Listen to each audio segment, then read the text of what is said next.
मसूरी उत्तराखंड सांकेतिक धरना प्रभागीय वन अधिकारी कार्यालय को नरेंद्र नगर स्थानांतरित करने को लेकर आज मसूरी वन प्रभाग में जौनपुर प्रधान संगठन के साथ ही मसूरी के स्थानीय लोगों द्वारा एक दिवसीय सांकेतिक धरना दिया और डीएफओ कार्यालय को नरेंद्र नगर ले जाने का विरोध किया गया।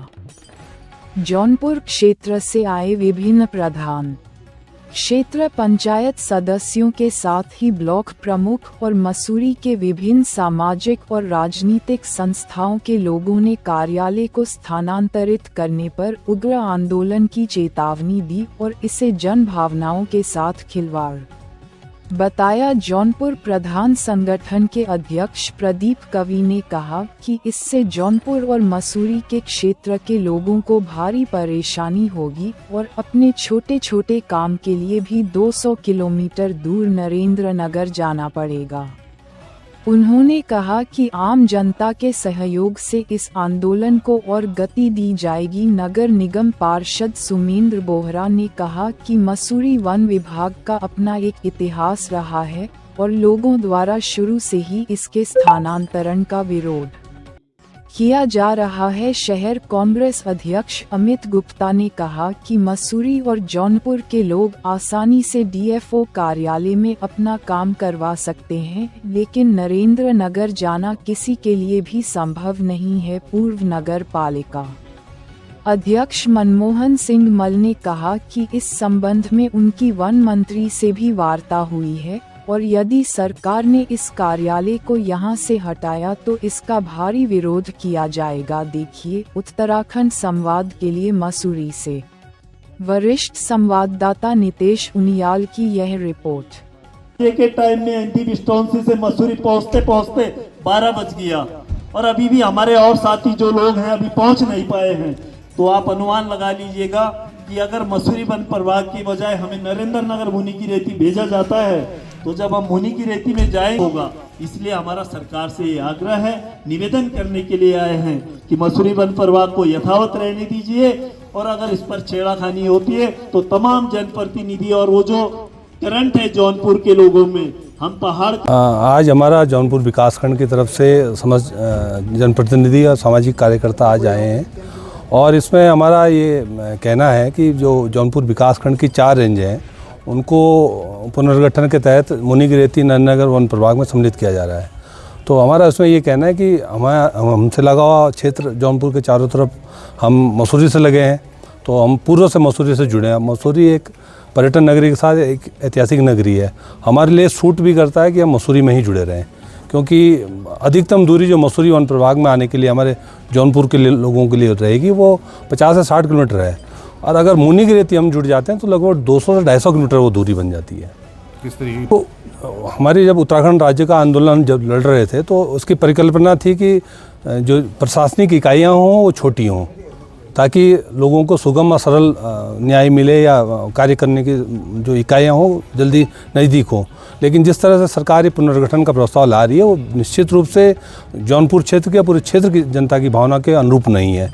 अगर हमारी बात को सरकार ने या वन विभाग ने नहीं माना तो हम इसके लिए आंदोलन के लिए बाध्य होंगे। आज तो सांकेतिक एक धरना है, लेकिन अगर हमारी बात को नहीं मानेंगे तो हम निश्चित रूप से बड़े आंदोलन के लिए तैयार रहेंगे। नहीं, क्षेत्र के पूरे जौनपुर क्षेत्र में बहुत एक अंडर करंट है और आज हमने क्योंकि बहुत बड़ी कॉल नहीं की थी, कुछ जो सामाजिक और राजनीतिक चेतना के लोग हैं उनको ही बोला था जो सामाजिक लोग हैं कि आप लोग आएँ। अगर सरकार इस पर अडिग रहती है, तुगलक की फरमान को वापस लेने का प्रयास नहीं करती तो निश्चित रूप से हम बड़े आंदोलन के लिए बाध्य होंगे।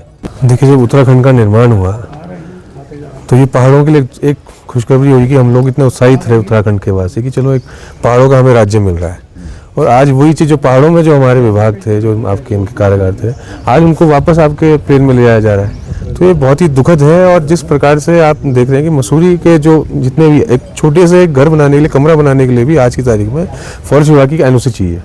वो एनओसी के लिए अब आप एक आदमी को आपके 200 से किलोमीटर से लेकर मिनिमम 50 किलोमीटर जाना पड़ेगा। तो ये किस प्रकार का न्याय हो रहा है? हमारा ये कहना है कि भाई आपने इसके लिए आप जन सुनवाई क्यों नहीं करी, आपके लोगों से पूछताछ करते हैं, उनसे उनकी भी राय लेते, राय मशवरा करने के बाद आपके इसको फाइनल करना चाहिए था। ये जो अपने आप में कर दिया गया है विभागों के द्वारा, ये सही नहीं है। और जो मसूरी रेंज है ये अपने आप में एक ऐतिहासिक रेंज है। मसूरी कोई छोटी मोटी नगरी नहीं है, एक आपकी ऐतिहासिक नगरी है। और आज अगर यहाँ से कोई चीज़ अगर देहरादून लिया जा रही है या मुनि की रेती लिया जा रही है तो ये गलत हो रहा है। ये इनके आपके अधिकारों का हनन है और हम इसके लिए खड़े हैं और पुरजोर से खड़े हैं। देखिए, मंत्री जी को भी यहाँ पर हमारे साथ खड़ा होना चाहिए था, इस बात में लड़ाई लड़नी चाहिए थी कि भाई आपके मसूरी की जो रेंज है इसको नहीं खत्म करना चाहिए। कम से कम मसूरी का जो आपके डीएफओ क्षेत्र है ये इसको एज इट इज़ रहना चाहिए था। आपके क्यों यहाँ से आप क्योंकि मंत्री जी आपके हमारे वन मंत्री जी नरेंद्रनगर से आते हैं तो इसलिए क्या उसको खत्म नहीं किया जा रहा? वो भी तो खत्म कर सकते थे, उनको आप यहाँ ले आइए, हमें क्यों जाना पड़ रहा है वहाँ? तो ये कई चीज़ें हमारी ऐसी हैं जो कि हमारे आपके मंत्रियों को इनको उठानी चाहिए। और देखिए, ये जनहित की बात है, कोई एक गलत चीज़ नहीं है। एक परिवार को 200 किलोमीटर चलकर जाने के लिए अपना काम करना पड़ेगा किसान को, तो वो गलत चीज़ है। आपको इसको निर्धारित करना चाहिए 50 किलोमीटर से ज़्यादा किसी का भी क्षेत्र नहीं होना चाहिए।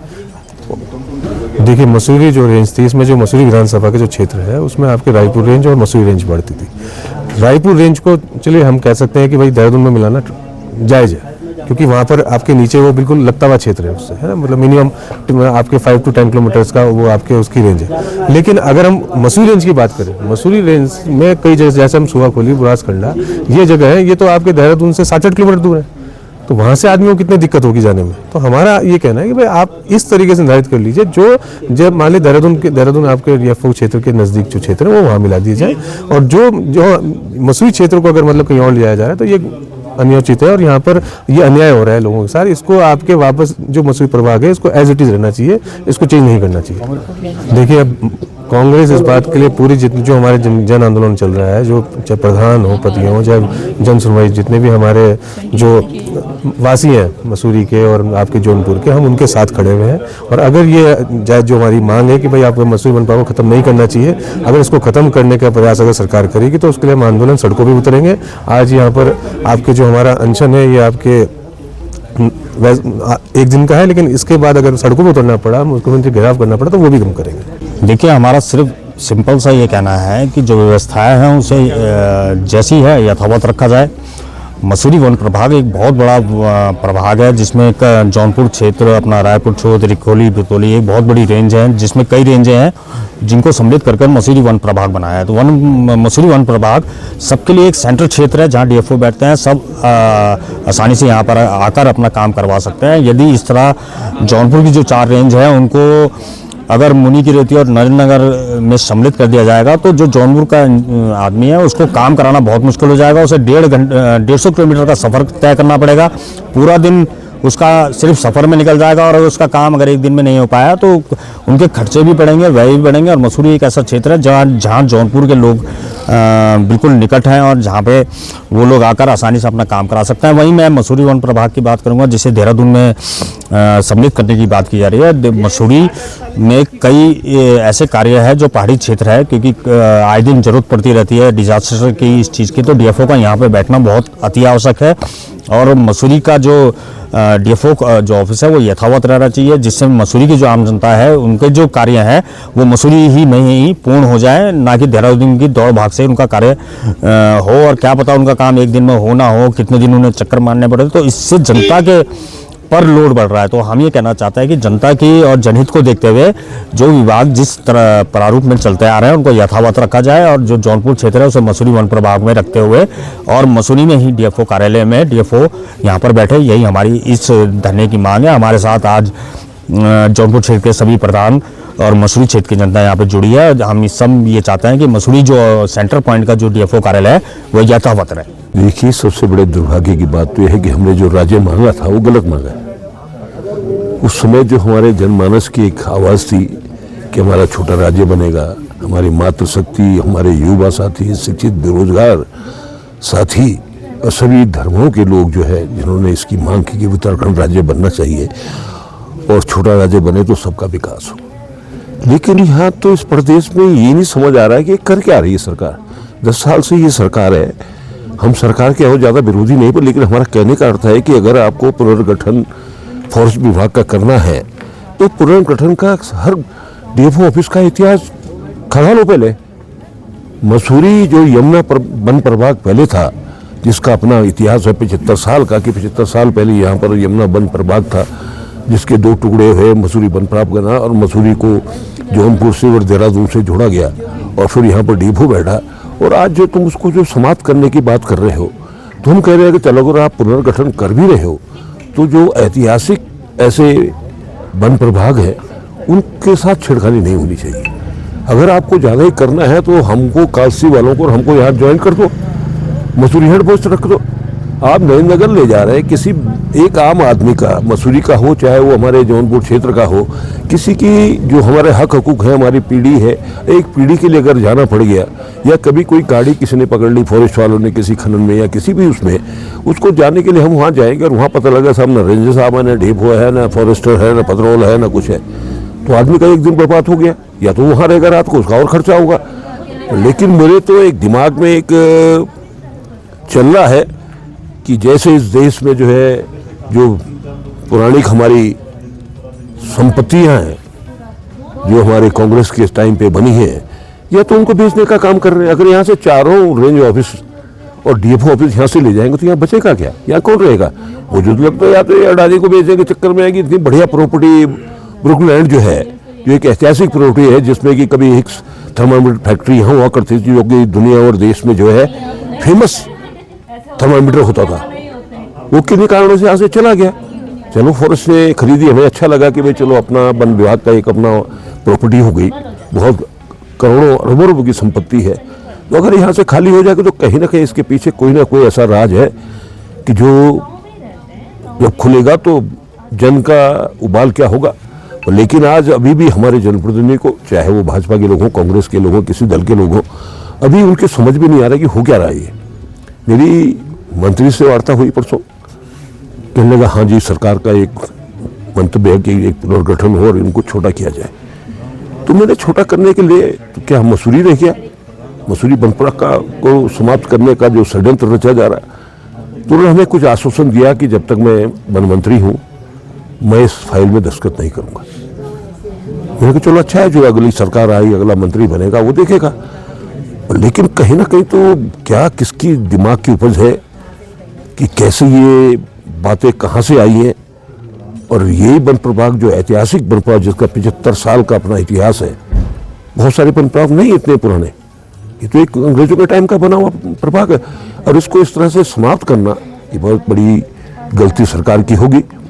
कहीं ऐसा ना हो कि किसी दिन चुनाव भी है 2027 का, इतना बड़ा उबाल आया कि पूरी जनता जो है सड़कों पर होगी, तब क्या होगा? कि वो तो सरकार में बैठे, उन्होंने तो किया है।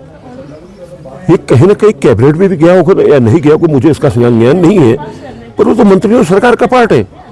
वो क्यों दूसरे लोगों की, जनता की इस बात की समस्या को सुलझाने का काम करें और उलझाने का काम करेंगे? अभी जिस समय सबसे पहले ये बात बाहर आई तो सबसे पहले मेरा बयान अखबार में आया था अमर उजाला में कि भाई ये गलत है और ये इसका बहुत बड़ा विरोध होगा। उसके बाद प्रदीप बिट्टू का भी बयान आया। उसके पश्चात जब इन्होंने देखा कि तो एक बहुत बड़ा मुद्दा हो गया, तो भाजपा के लोगों ने जो है प्रीतम पवार जी से एक चिट्ठी लिखवा दी सरकार को कि हाँ गलत हो रहा। अब उनके लिए तो मुद्दा हो गया, पर लेकिन साथ में क्यों नहीं आ रहे? क्यों प्रीतम जी आए, साथ आए, हमारा नेतृत्व करें, सरकार के पास चले, हमको सेटिस्फाई करे, जनता को सेटिस्फाई करे, जनप्रतिनिधियों को सेटिस्फाई करे कि इसके पीछे क्या कारण है। लेकिन कुछ सुनने को तैयार नहीं है। आप जानते हैं, अगर गणेश जोशी की बात करें तो गणेश जोशी को मेरे को बता दें कि मसूरी में ऐसा कौन सा कार्य आज हुआ है कि जो जनमानस के लिए, भाजपा के लिए नहीं, आम जनता के लिए जो बेनिफिट वाला हो, ये मैं हमको बता दें। मैं तो गणेश जोशी से कहूँगा कि भाई इसको आप ही नेतृत्व में चले, आपके नेतृत्व में हम सरकार के माध्यम से बैठक कराएं, हमारी मंत्री से बैठक कराएं, माननीय मुख्यमंत्री से बैठक कराएं कि भाई ये प्रकरण अभी नहीं होना चाहिए, चुनाव भी आ रहा है, इसको रोक दिया जाए। हमको जनता को सेटिस्फाई कि इस पीछे हमको क्या बेनिफिट है। हमको तो नुकसान ही है। हम 250 किलोमीटर यहाँ से मुनि की रीति जाएंगे और कोई अधिकारी नहीं मिलेगा तो हमारा कितना खर्चा हो गया, कितना समय बर्बाद होगा, काम तो होगा नहीं। तो ये सारी बातें अगर ये सही समय पे सरकार अगर इसमें चेती नहीं तो जनता बहुत बड़ा आंदोलन करेगी। उसमें मसूरी भी सम्मिलित होगी। मसूरी वालों के समझ नहीं आ रहा है कि मसूरी में जो नक्शे पास हो रहे हैं, फॉरेस्ट की एनओसी बहुत जरूरी है, जिसको डीएफओ देता है। अब वो लोगों को भी हमें इकट्ठा करना पड़ेगा, मसूरी के लोगों को भी और पूरे जौनपुर ब्लॉक के जितने भी हमारे चारों रेंज हैं उन लोगों को इकट्ठा करना पड़ेगा कि भाई इस तरह से कैसे हम जूझेंगे। और जनता को जब तक हम समझा नहीं पाएंगे, जनता की समझ में नहीं आएगा, तब तक ये आंदोलन बहुत ज़्यादा आगे नहीं बढ़ पाएगा। और लेकिन धीरे धीरे अखबार के माध्यम से, मीडिया के माध्यम से बातें जब मसूरी वालों के और हमारे जम्मू ब्लॉक के लोगों को समझ में आएगा तो सब सड़कों में स्वयं ही आएंगे। ये ऐसा आंदोलन होगा जैसे उत्तराखंड राज्य आंदोलन हुआ।